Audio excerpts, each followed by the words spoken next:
Hey, salut YouTube, j'espère que vous allez bien. On se retrouve pour une nouvelle vidéo, donc très contente de vous retrouver aujourd'hui. On est actuellement jeudi 11 juin, il est 10h43. Je sors d'un podcast avec Ophélie et du coup j'ai décidé de tourner une, on va dire, courte vidéo YouTube. Donc très contente de vous retrouver aujourd'hui. Donc actuellement on est donc je suis dans ma 11e semaine de préparation bodybuilding, donc pour WNBF France. Du coup je sors d'un refit de 2 jours, donc je vous cache pas que là j'ai vraiment une énergie max, mais vraiment la différence est absolument énorme et c'est génial de voir à quel point un refit peut être bénéfique. Vraiment, je n'ai pas du tout la même énergie. Ces derniers temps ont été assez... Enfin, ces 2 dernières semaines ont été assez difficiles, même si je suis quelqu'un qui prend énormément sur moi, qui fonce tête baissée, mais voilà, j'ai eu énormément des émotions en yo-yo et ça fait même, je dirais, très longtemps que je ne me suis pas vue comme ça. Donc voilà, c'est aussi une partie un petit peu qui fait peur forcément, mais c'est une partie où il faut savoir lâcher prise absolument. Ce qui n'est pas facile, très honnêtement, et ce qui n'a pas été facile, voilà, je suis 100% transparente. Du coup, écoutez, j'ai eu une question qui m'est revenue, donc de la part d'une connaissance, tout simplement, où en fait, elle m'a demandé, et je sais que vous êtes plusieurs filles à m'en avoir parlé, à m'avoir déjà, on veut dire... questionné sur le sujet, et je me suis dit, ok Luce, là, faut que tu en fasses une vidéo YouTube. C'est tout simplement ma gestion de mon training, enfin de mes journées, etc. Par rapport aux soucis hormonaux que je peux avoir. Donc sachant que pour la petite info, je suis diagnostiquée donc avec un SOPK, ok. J'ai fait, on va dire, tout le nécessaire pour être diagnostiquée. Donc oui, ce n'est pas évident quotidiennement. C'est-à-dire que j'ai un trouble hormonal, ok. Donc déjà, ce qu'il faut bien savoir, les filles, c'est que une personne qui a des problèmes hormonaux, donc que ce soit une personne qui a de l'endométriose, une personne qui a un SOPK, enfin bref, qui a des troubles hormonaux, le bodybuilding et des troubles hormonaux, c'est quelque chose, alors peut-être pas d'incompatible, ok, mais c'est quelque chose qui sera encore moins santé qu'une personne qui fait simplement du bodybuilding et qui n'a pas de troubles hormonaux, ok. Donc il faut bien prendre ça en compte et déjà vous mettre ça en tête. Donc vraiment, je suis 100% transparente. C'est pas incompatible, mais c'est-à-dire que vous allez potentiellement plus, voire même 2 fois plus, galérer qu'une personne lambda, ok. Et ça, sans même vous en rendre compte. Moi, personnellement, je ne le vois pas, mais en tout cas, je sais que mon prépre, donc mon préparateur, m'en fait part. Il me dit, Luce, c'est beaucoup moins easy pour toi, tu vois. Tout ce qu'on peut faire, c'est beaucoup moins easy. Aller chercher ce niveau de sèche, c'est beaucoup moins easy. Tu vas devoir faire 2 fois plus qu'une personne normale. Et c'est la réalité du terrain, ok. Et du coup, c'est vraiment un sujet dont je voulais parler, aborder avec vous pour, en fait, tout simplement vous mettre au cœur d'une prépa et au cœur du coup au cœur d'une prépa, d'une fille qui prépare une compétition de bodybuilding qui a des, on va dire, troubles hormonaux, qui a des dérèglements hormonaux. Donc, du coup, comment je gère tout ça? Alors, il faut savoir que quand je suis en off, je ne ressens aucun symptôme. Tout va bien, vraiment. Donc, je dirais que j'ai pas vraiment, entre guillemets, de gestion. Enfin, je n'adapte absolument pas grand chose sur mes offs. En fait, c'est très personnel. Ça, il faut que vous le sachiez. C'est très personnel. Tout dépend de vos symptômes. Tout dépend à quel degré vous avez des symptômes. Tout dépend... En fait, c'est vraiment du cas par cas. Moi, je fonctionne comme ça parce que je ressens que je n'ai pas besoin en off de m'adapter sur tel ou tel paramètre. Ok. Mais une fille, par exemple, qui fait de l'endométriose, qui a un stade, on va dire, assez élevé, qui a beaucoup de symptômes, où voilà, on va adapter énormément de choses. Et je suis, donc, voilà, actuellement je suis coach en ligne, je me suis lancée à mon compte déjà il y a plusieurs mois, donc j'ai des filles dans mon équipe qui ont de l'endométriose. Donc vous voyez bien que la gestion, la prise en charge va être complètement différente d'une personne lambda, ok. Moi, déjà, bon, j'axe énormément mon coaching et je mets vraiment votre santé hormonale au cœur de mon coaching. Je trouve ça hyper important que tu sois un homme ou une femme, parce que je suis des hommes et des femmes.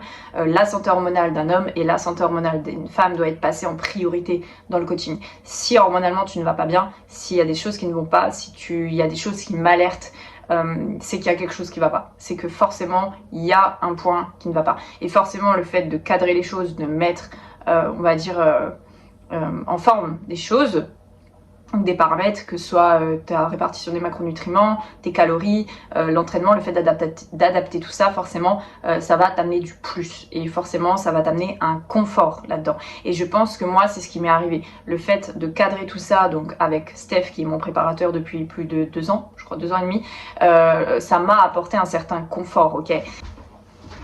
Moi, ce que j'ai pu voir, c'est que en période de prépa, alors j'ai été diagnostiquée, j'ai eu un SOPK, tout simplement parce que quand j'ai préparé ma première compétition de bodybuilding, donc la finale France IFBB qui se déroule à Martigues, donc sur avril 2025, donc quand j'ai fait ma prépa, que j'avais démarré, je crois, courant novembre, quelque chose comme ça, novembre j'avais commencé ma prépa, il me semble, en fait, il s'avère que durant cette prépa, plus j'avançais dans la prépa, j'ai eu des symptômes, notamment des SPM assez douloureux, ok. Et du coup, alors, il faut savoir que j'avais pas un environnement sain, donc forcément, j'avais forcément du stress chronique là-dedans, ok. Donc ça, c'est quelque chose qui, lorsque vous avez des troubles hormonaux, SOPK, endométriose, ça ne vous aidera absolument pas. Ça sera même l'inverse, ça peut vous créer encore plus de symptômes, plus d'inflammation, et vous provoquer plus de douleur, tout simplement. Donc ça, faut le savoir. Mais c'est vrai que du coup, j'avais ça, donc voilà.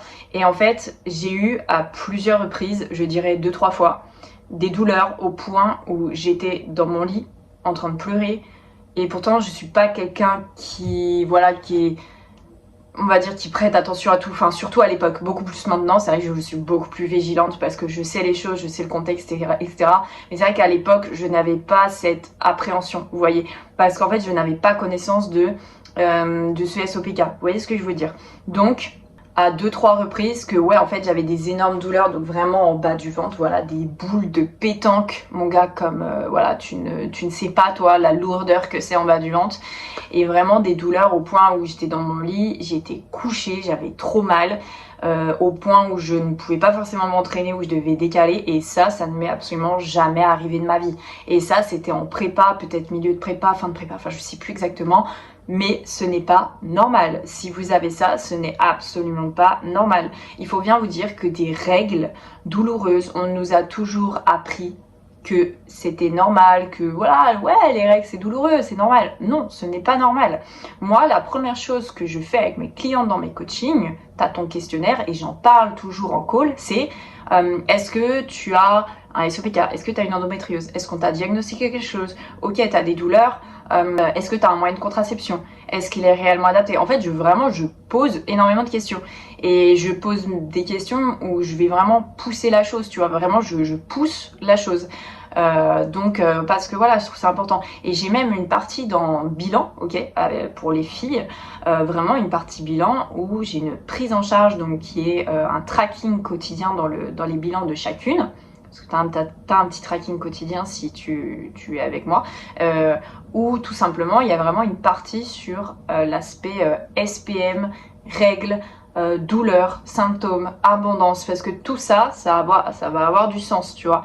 À quel point tu as des saignements, est-ce que tu en as un petit peu, est-ce que tu en as beaucoup, parce que tout ça, ça va avoir un sens. Tu vois, c'est des choses sur lesquelles tu dois t'arrêter. Tu peux pas faire mine de rien et dire ok, la nana elle a ses règles et bah ça. Non, non, tu ne peux pas. Tu ne peux pas. Quand tu es une femme, tu ne peux pas. Tu dois réellement avoir des connaissances là-dessus, te former, avoir aussi l'expérience. Ça, bon, ça c'est un réel plus. Forcément, moi j'ai l'expérience, donc oui, c'est un réel plus pour le coup.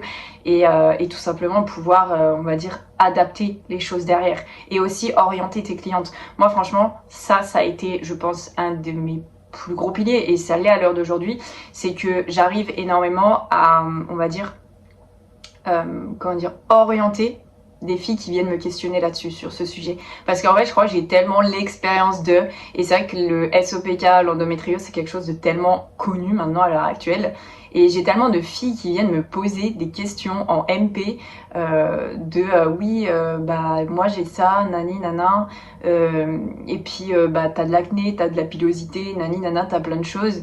Est-ce que c'est normal? Et franchement, je me souviendrai toujours, Maëlys, si tu passes par là, je sais à quel point on a discuté durant des mois, et pourtant ce n'est pas une cliente à moi, c'est une connaissance, et je l'ai poussée clairement à aller voir une sage-femme. Parce que déjà, il y a une différence entre une sage-femme et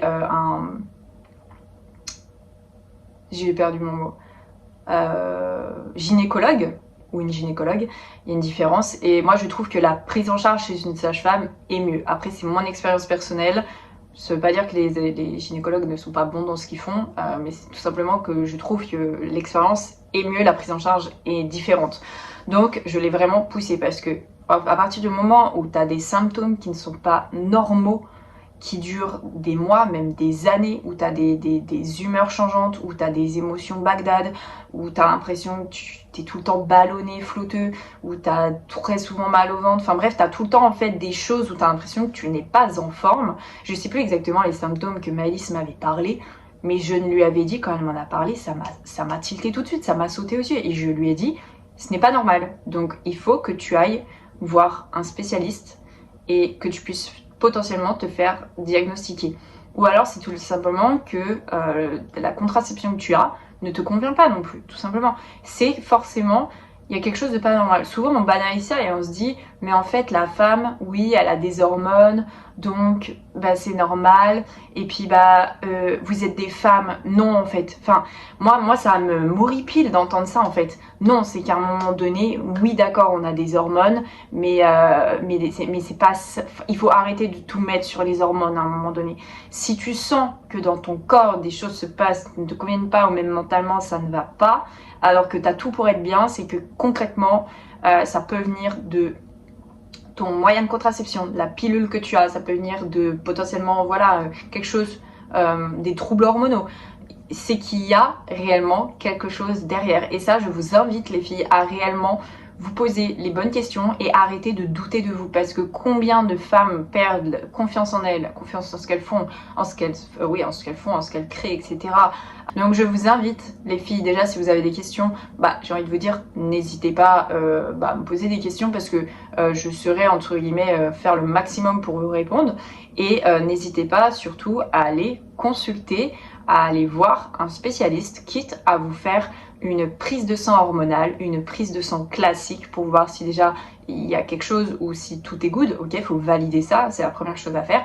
Puis derrière, pousser la chose un peu plus loin. Donc voilà. Mais du coup, comment je m'organise pour revenir à ça, c'est... Donc en off, j'ai pas vraiment, on va dire, de choses. Alors déjà, ce que je mets en place, c'est suffisamment de lipides dans ma journée, ok. Ça, enfin dans ma journée, même tous les jours, il faut que le quota de lipides soit suffisamment haut pour toi. Toujours en fait mettre en priorité les lipides. En fait, tu vas faire ta répartition de macronutriments de façon structurée et tu vas vraiment dire, ok, lipides égale système hormonal, système hormonal égale lipides, donc il m'en faut assez. Si tu es beaucoup trop basse, ton système hormonal ne fonctionnera pas bien. Ça, c'est une certitude. Et ça, j'ai vu des erreurs là-dessus. Hein. Attention à ça. Hein. Attention. Donc déjà ça. Après, bien évidemment, manger des bons lipides. Ça aussi, c'est la base. Mine de rien, privilégier les œufs, le saumon, les amandes, les noix, l'huile d'olive, l'huile de noix. Enfin bref, tous les bons lipides, la truite, le saumon, enfin j'en ai déjà parlé, mais tous les bons lipides sont à privilégier. C'est-à-dire que moins tu mangeras transformé, mieux ton corps réagira, moins tu auras d'inflammation. Plus tu vivras, on va dire, de manière confortable. Et vraiment, ça, c'est un game changer. Vraiment, ça, c'est le meilleur conseil que je puisse vous donner. Moi, depuis que j'ai mis ça en place, donc ça fait maintenant 2 ans que j'ai mis ça en place, vraiment d'avoir une alimentation saine, équilibrée, structurée. J'ai beaucoup moins d'inflammation et c'est comme ça que j'arrive à limiter mes symptômes, ok. Je dis pas que j'ai plus de symptômes, mais j'arrive à les limiter, à vivre de manière confortable, à allier passion, bodybuilding et SOPK, ok. Donc vraiment, sachez que, tout est possible. Il faut simplement mettre les choses en place derrière. C'est manger suffisamment parce que moi, ce qui arrive, et du coup, je pense c'est ce qui m'arrive en déficit, c'est que mon corps, quand je suis en déficit, donc c'est-à-dire quand je fais mes prépas, il me dit à un moment donné, Luce, qu'est-ce que tu fais là? Qu'est-ce que tu fais? T'es en train de me faire du mal. Donc en fait, il m'envoie des signaux. Je les ressens, ces signaux, ok, j'en suis bien conscience.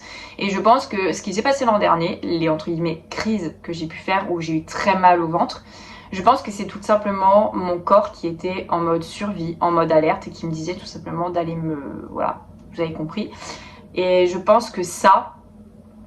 c'est quelque chose du coup que j'ai un petit peu revécu là récemment, donc sachant qu'on est je suis à ma 11e semaine de prépa, c'est quelque chose que j'ai revécu entre guillemets, parce que j'ai eu des SPM assez douloureux, voilà, qui ont duré assez longtemps, chose que en déficit je n'ai pas, tout simplement.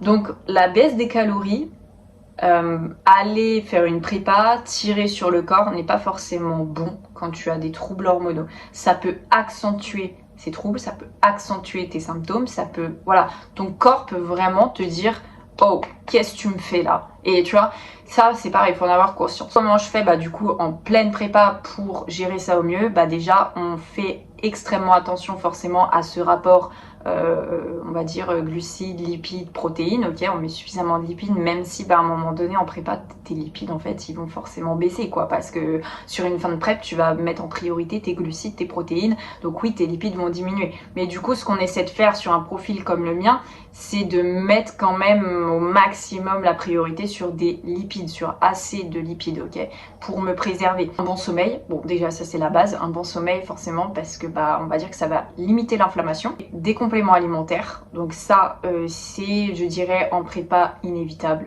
voilà. Mais c'est vrai qu'à l'année j'ai des compléments alimentaires vraiment spécifiques à mes besoins et j'ai vraiment plusieurs compléments alimentaires qui sont dédiés, je dirais, à la partie hormonale, etc. Et vraiment, je pense qu'ils aident à me stabiliser en réalité, vraiment, vraiment. Donc voilà. Et sur la partie entraînement, alors je peux adapter des choses, effectivement. C'est-à-dire que je vais pas forcément aller me pousser à l'échec de l'échec et aller me torturer si vraiment je suis dans une période où j'ai tout simplement beaucoup de douleur. Vraiment, j'ai trop mal.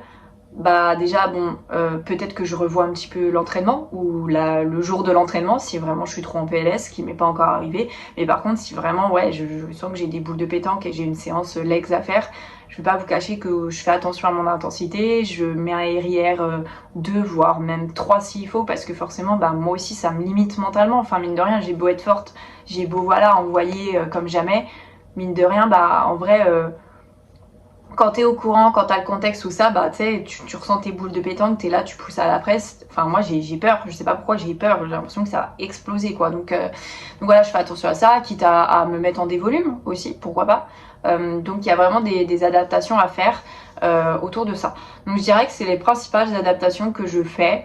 Mais en fait, c'est surtout une question de, je dirais aussi, de bien-être. Ok, bien-être avant tout, ton environnement, te mettre en priorité, faire les bons choix alimentaires, faire attention à ta répartition des macronutriments, à tes calories. Bon maintenant voilà, t'es en prépa donc faut faire. Essayer de gérer l'inflammation au mieux, mettre potentiellement des high day, donc des jours hauts en glucides, peut-être aussi mettre en avant des rifides plus souvent, enfin bref des choses qui vont faire que tu vas gérer plus ou moins l'inflammation, qui va faire que du coup ça aura une influence sur tes symptômes, sur tes douleurs, etc. etc. C'est assez complexe quand même, ça demande vraiment une gestion assez organisée et je dirais un petit peu à tâtons, mais il faut aussi savoir prévoir.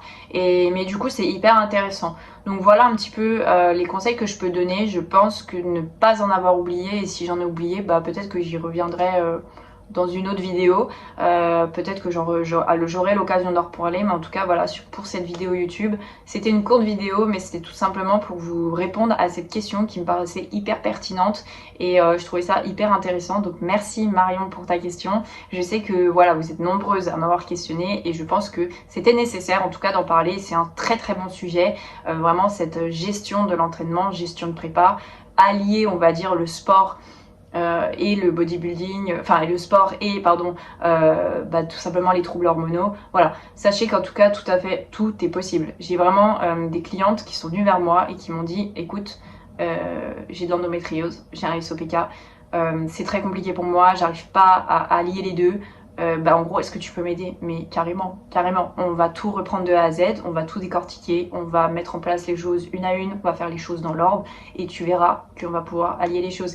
Et quand je vois actuellement Manon qui est dans mon équipe, qui est sage-femme, qui a de l'endométriose, qui arrive à training, à aller sur du RIR 0, à kiffer ses entraînements et qui se sent hyper épanouie dans le coaching, dans ce qu'elle fait et tout simplement dans son training, dans l'aspect sport, et qui anciennement c'était une femme qui en faisait des malaises, qui était perfusée, franchement, mais c'est une fierté à l'heure d'aujourd'hui de voir à quel point quand tu mets les choses en place, les bonnes choses en place et que du coup tu es forcément à l'écoute de ton corps, parce qu'il faut être à l'écoute de son corps, bah en fait tu as vraiment la capacité de faire des grandes choses. Donc voilà.